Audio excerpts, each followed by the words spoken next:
Ce qui me permet de rebondir tout de suite sur l'interview au Figaro Magazine de Nicolas Sarkozy, pour vous donner mon commentaire.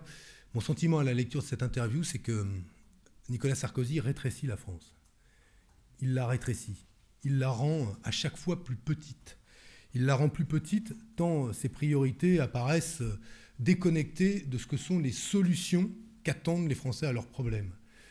Il rétrécit la France quand, lors du traité qu'il signe avec Mme Merkel, il concède un abandon de souveraineté sur les questions budgétaires qui fera demain que le Parlement français ne décidera plus des priorités budgétaires, mais qu'il laisse cette priorité déterminée par la Commission européenne.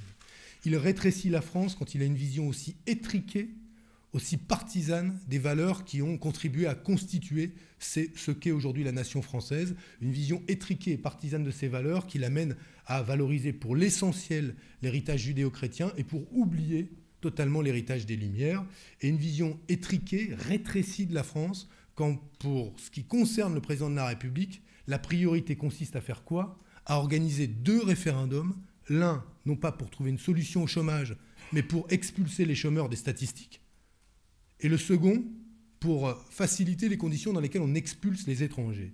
Eh bien, cette vision rétrécie de la France, cette vision en quelque sorte rikiki de la France, rabougrie, elle est à l'opposé de l'ambition qui est celle de François Hollande de relever l'espérance et de redonner à ce pays le rôle, la place qu'il doit avoir dans le monde, mais surtout de redonner aux Français de l'espoir, de l'espérance et des moyens de pouvoir améliorer leur vie. Nicolas Sarkozy a renoncé tout simplement à l'idée du progrès, à l'idée de pouvoir améliorer la vie des Français. Eh bien, c'est cela qui sera en débat à l'élection présidentielle. Croyons-nous ou pas toujours au progrès? François Hollande propose de reprendre la marche du progrès. Nicolas Sarkozy pense qu'il est fatal de régresser. Et cette interview est très frappante de ce point de vue-là, de cette vision rabougrie, rétrécie, qui est celle de Nicolas Sarkozy de l'avenir de la France. Mais nous redisons et nous redemandons au président de la République d'être honnête, d'être loyal. Quand il rentre en campagne, d'être tout simplement honnête et d'arrêter d'utiliser les moyens de l'État pour organiser sa campagne électorale. Ceci mis en regard avec la mise en examen d'Éric Woerth pour recel, je cite, à raison d'une présumée remise de numéraire, et qui renvoie à quoi?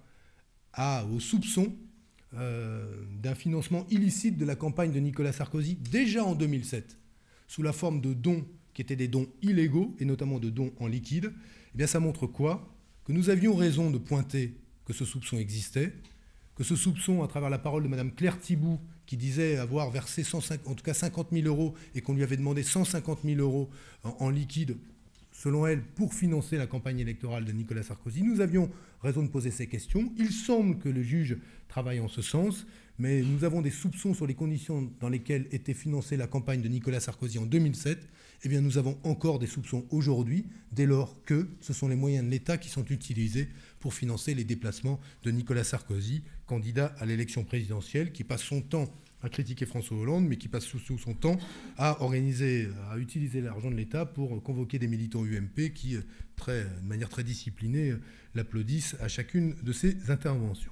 Je terminerai en vous proposant de visionner un clip, qui est le clip hebdomadaire du Parti socialiste, qui nous a été inspiré directement par Claude Guéant et Nicolas Sarkozy, et qui va circuler sur le net à partir d'aujourd'hui. L'homme africain n'est pas assez entré dans l'histoire. Et je veux dire comme je le pense une chose. Racaille, peur, Racaille, c'est encore trop affectueux. sauvage, truand, voyou, caïd, trafiquant, membre d'honneur du Front National. Eh ben, permets-moi de te dire, il y a eu quelques dérapages. Les campements illicites d'incendiés, mais les Roms interpellés, refoulés, démantelés, déférés. Des voyous Je veux dire Interpellés, voyous, déférés, Racaille, sauvage, Front National. Bon, j'espère que je ne vous ai pas coupé l'appétit. Moi, je me le suis ouvert. On continue ou on change?